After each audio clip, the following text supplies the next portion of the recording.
حدیث نبوی صلی اللہ علیہ وآلہ وسلم ہے جو ہمیں گریٹیٹیوڈ سکھاتی ہے، جو ہمیں دل سے شکر گزار بننا سکھاتی ہے۔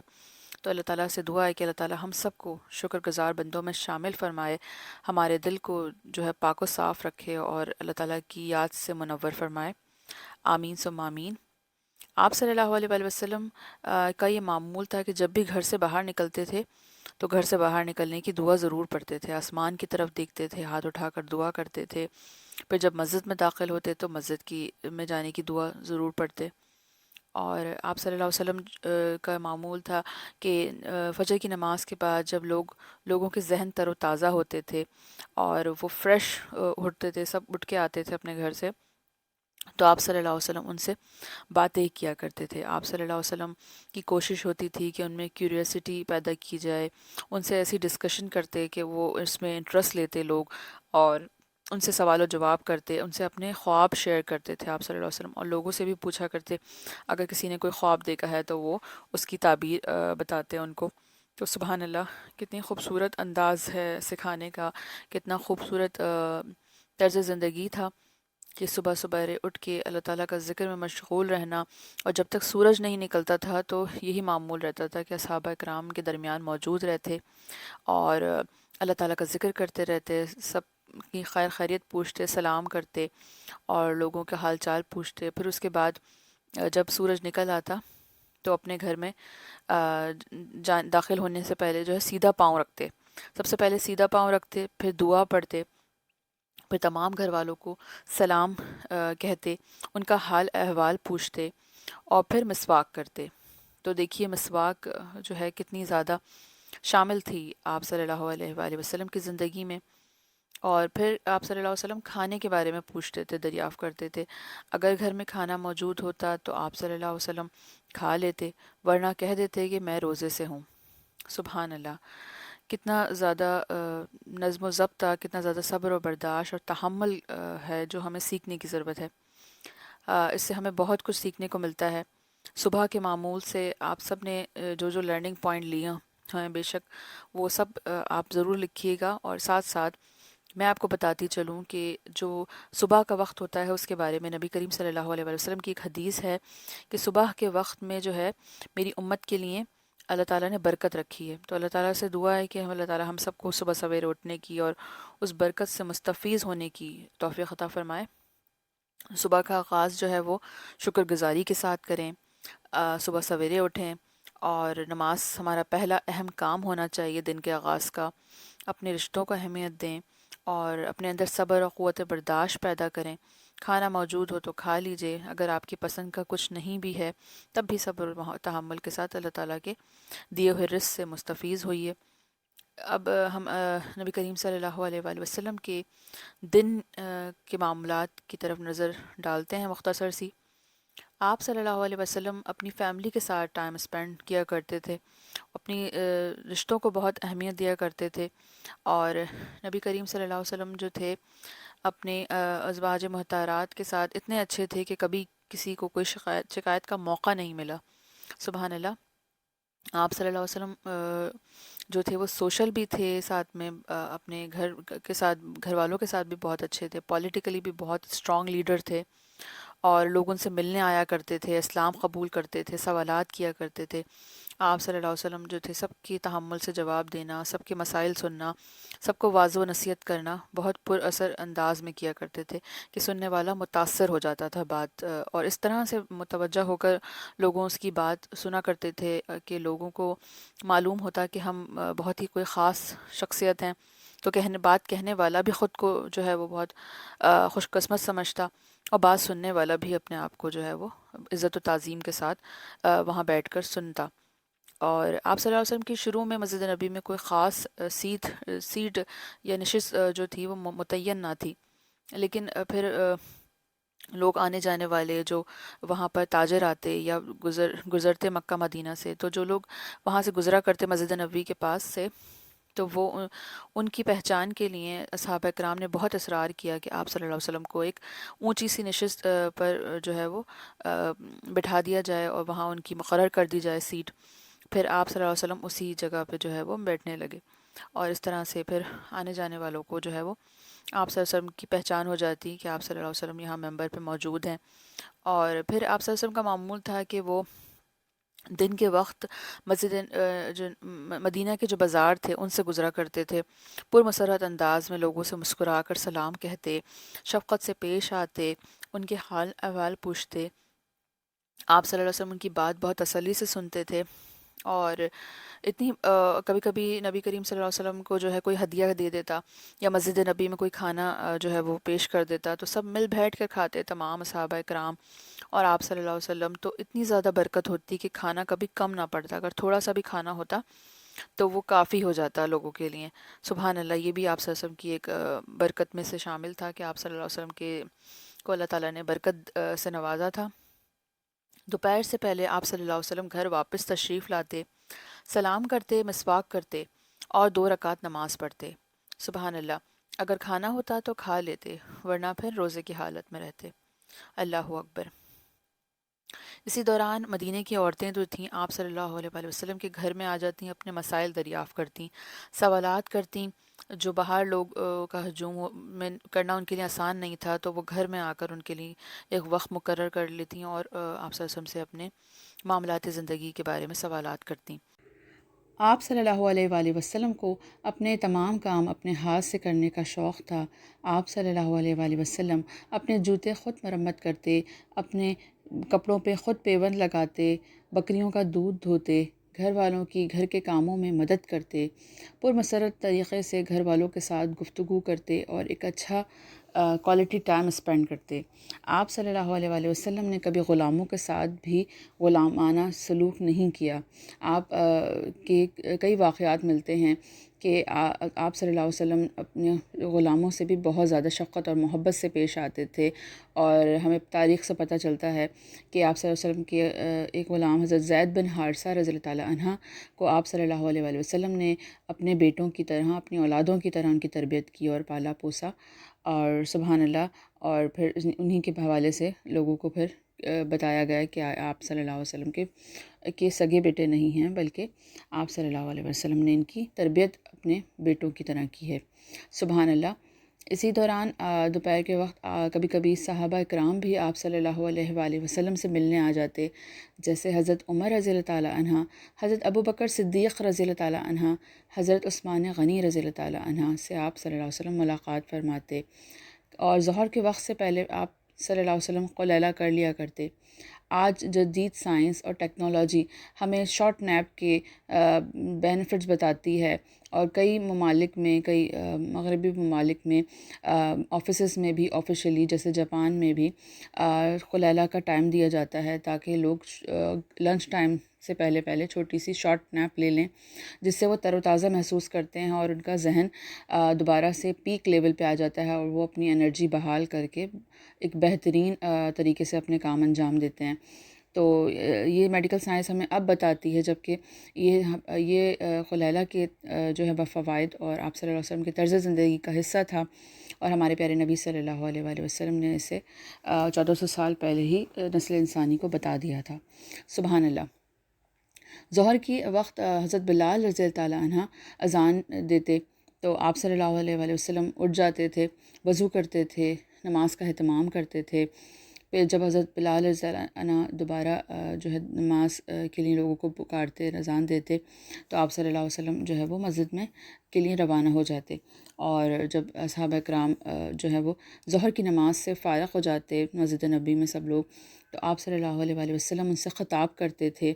ان کے مسائل کا جواب دیتے، پھر گھر آ کر 2 رکعت نماز جو ہے پڑھتے، پھر اصحابہ اکرام رضی اللہ تعالیٰ عنہ کے ساتھ مدینے کے کام سر انجام دیتے تھے، پھر سر تک جو تھے آپ صلی اللہ علیہ وآلہ وسلم مسجد میں ہی رہتے اور وہیں وقت گزارتے۔ اور ان کے دن سے ہمیں کیا ریفلیکشن ملتی ہے، کیا سیکھنے کو ملتا ہے ہمیں دن کے معاملات سے، کہ آپ صلی اللہ علیہ وآلہ وسلم اپنے آفیشیل ٹائم کو بہت زیادہ مینیج کرتے تھے، اپنے گھر کے ٹائم اوقات کو مینیج کرتے تھے، گھر والوں کو بھی ٹائم دیتے تھے، اور ایک بہت ہی بیلنس لائف گزارتے تھے، اور شارٹ نیپ لیتے تھے دوپہر میں، اور کمیونٹی کے لیے سوچتے تھے، ایک ہیلپر کے طور پہ سب کی ہیلپ کرنا، پرابلم سالور تھے،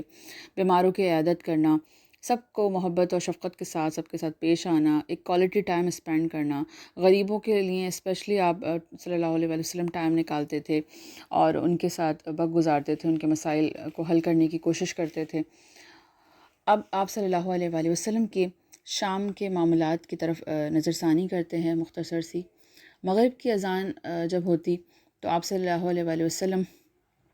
جو ہے نماز پڑھتے، سب مسجد نبی میں جمع ہو کر، اور مدینہ کے لوگ جو تھے ان کا یہ دستور تھا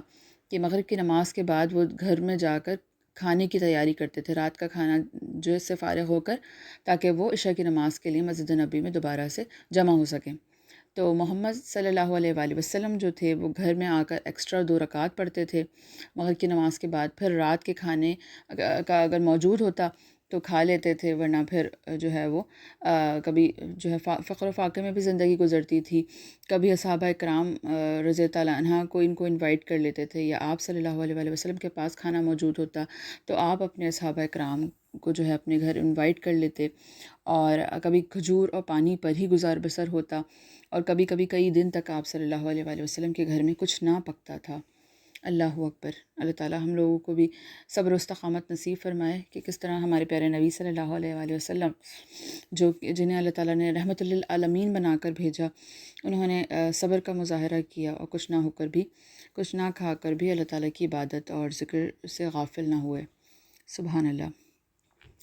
اگر آپ صلی اللہ علیہ وسلم کے گھر میں کھانا ہوتا تو آپ صلی اللہ علیہ وآلہ وسلم کبھی بھی ٹیبل پر بیٹھ کر کھانا نہیں کھاتے تھے، کبھی بھی اونچی جگہ بیٹھ کر آپ صلی اللہ علیہ وآلہ وسلم نے کھانا نہیں کھایا، بلکہ ہمیشہ زمین پر بیٹھ کر اور بسم اللہ پڑھ کر کھانے کی ابتدا کی، اور آپ صلی اللہ علیہ وآلہ وسلم 3 انگلیوں کے ساتھ کھانا کھایا کرتے تھے۔ کھانا اگر پسند نہ بھی آتا تب بھی کبھی آپ صلی اللہ علیہ وآلہ وسلم نے کمپلین نہیں کی، اور ناپسند آنے کی صورت میں کھانے کو چھوڑ دیا کرتے تھے۔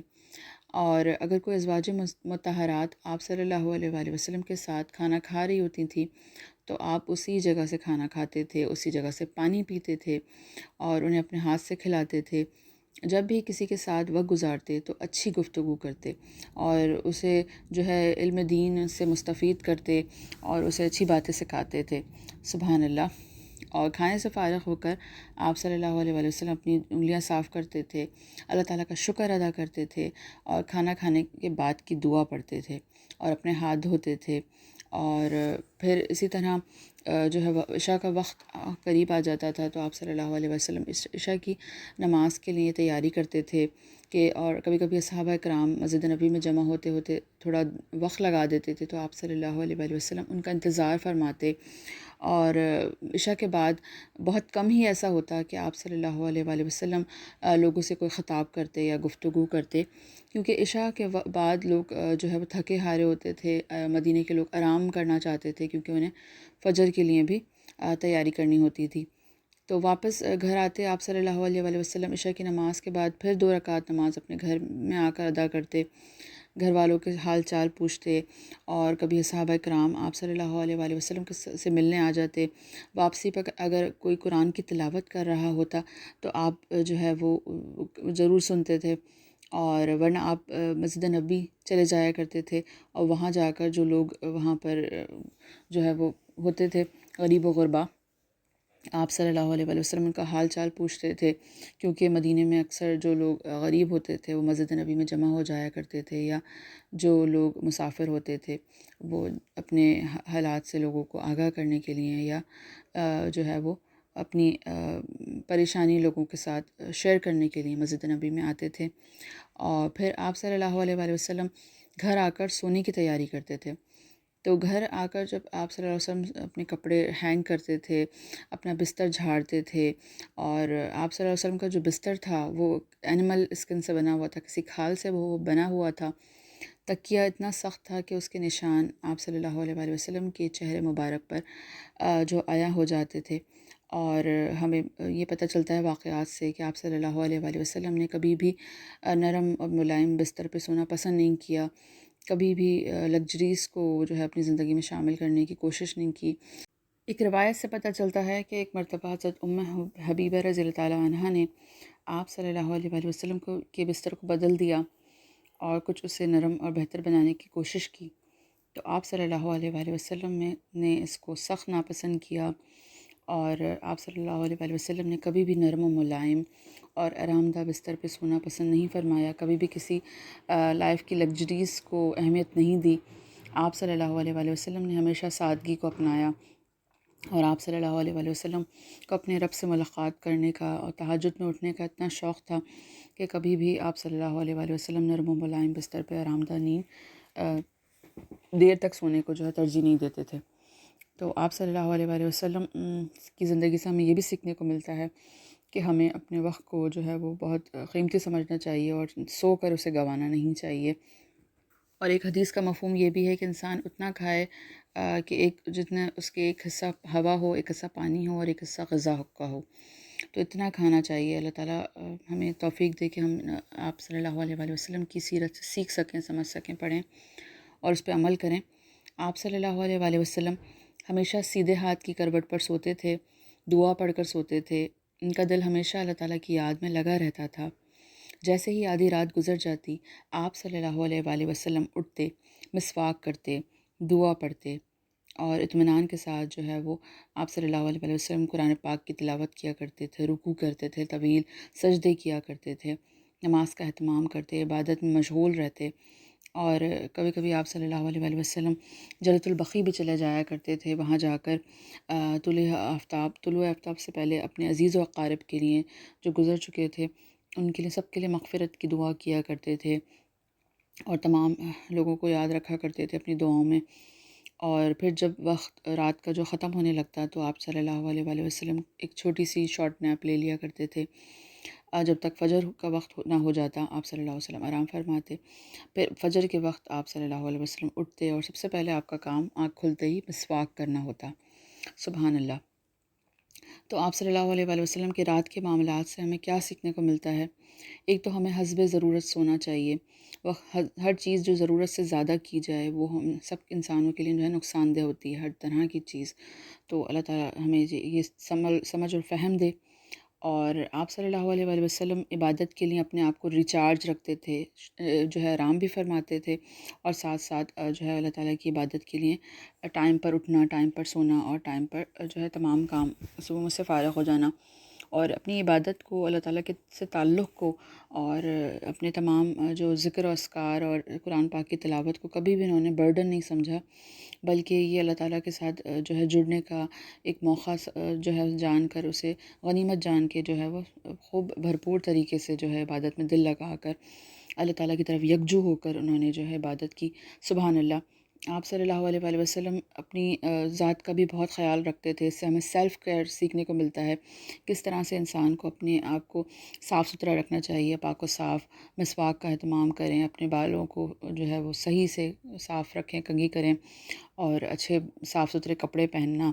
اور عبادت کے لیے جو ہے وہ ہمیشہ اپنے آپ کو جو ہے وہ چست اور توانا رکھنا، اور اپنی فیملی لائف کو بھی ساتھ ساتھ ٹائم دینا، اور جو لوگ ہم سے پہلے گزر چکے ہیں ان کو بھی اپنی دعاؤں میں یاد رکھنا، ان کی بھی جو ہے لیے جو ہے دعائیں مغفرت کرتے رہنا۔ جیسے کہ ہم کئی بار روایات سے پتہ چلتا ہے کہ حضرت محمد صلی اللہ علیہ وآلہ وسلم اپنی زوجہ محترمہ حضرت خدیجہ رضی اللہ تعالیٰ عنہا کی جو دو صحباب تھے ان میں بھی ہدیہ بھیجا کرتے تھے، انہیں یاد رکھتے تھے، اور کے لیے جو ہے وہ اچھے الفاظ میں انہیں جو ہے وہ یاد کیا کرتے تھے لوگوں کے سامنے۔ سبحان اللہ۔ اور اس سے ہمیں ان تمام معاملات زندگی سے دن اور جو ہے وہ صبح، رات، دوپہر کس طرح سے انہوں نے آپ صلی اللہ علیہ وسلم نے گزارے۔ امید ہے آپ لوگوں نے اس سے جو ہے بہت کچھ سیکھا ہوگا، اور اللہ تعالیٰ ہم سب کو عمل کرنے کی بھی توفیق عطا فرمائے۔ تو ایک فائنل تھاٹ اس تمام چیزوں سے ہمیں کیا ملتی ہے؟ یہی کہ آپ صلی اللہ علیہ وآلہ وسلم سوشلی، فزیکلی اور اسپریچولی ایک بہترین شخصیت کے مالک تھے، ایک ایسی شخصیت جس نے کہ پوری نسل انسانی کو جو ہے وہ بہت زیادہ انفلوئنس کیا، اور آپ صلی اللہ علیہ وسلم نے اپنے آپ کو ہر طرح سے بیلنس رکھا۔ آپ فزیکلی بھی ایکٹیو تھے، اسپریچولی بھی اللہ تعالیٰ کی عبادت کیا کرتے تھے، سوشلی بھی لوگوں کو ٹائم دینا اور لوگوں کے لیے وقت نکالنا، اپنے رشتوں کے لیے وقت نکالنا، کمیونٹی کے لیے وقت نکالنا، صحابہ کرام کے لیے وقت نکالنا، اور مسکین غریب لوگوں کے لیے بھی ان کے ساتھ بھی جا کے وقت گزارنا، ان کے مسائل کو حل کرنا، دریافت کرنا، اور ہر کسی کو جو ہے وہ اچھی نصیحتیں کرنا اور سکھانا اور ایسی کوالٹیز اپنے اندر پیدا کرنا ہم سب کو چاہیے کہ ہم نبی کریم صلی اللہ علیہ وآلہ وسلم کے طرز زندگی کو اپنا سکیں، ہمارے لیے آسان ہو، ہم سب اپنے آپ کو موٹیویٹ رکھیں کہ ہمیں اللہ تعالیٰ کی قرب حاصل کرنے کے لیے، اللہ تعالیٰ سے محبت کرنے کے لیے کس طرح سے جوش و جذبہ ہمیں پیدا کرنا چاہیے، اور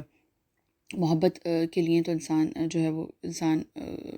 کیا کچھ کر جاتا ہے، تو اللہ تعالیٰ کی محبت کے لیے بھی ہم کوشش کرتے رہیں اور خود بھی سیکھتے رہیں، اور آپ صلی اللہ علیہ وسلم کی جو گائیڈنس ہے، ان کے کمپینین نے کس طرح سے آپ صلی اللہ علیہ وآلہ وسلم کی نصیحتوں پہ عمل کیا، ان کی تعلیمات کو اپنایا اور دل سے قبول کیا، اسی طرح سمعنا وأطعنا ہمیں جو ہے اللہ تعالیٰ نصیب فرمائے۔ اور اس سے کچھ لوگ یہ سوچتے ہوں گے، ان کے ذہن میں سوال آتا ہوگا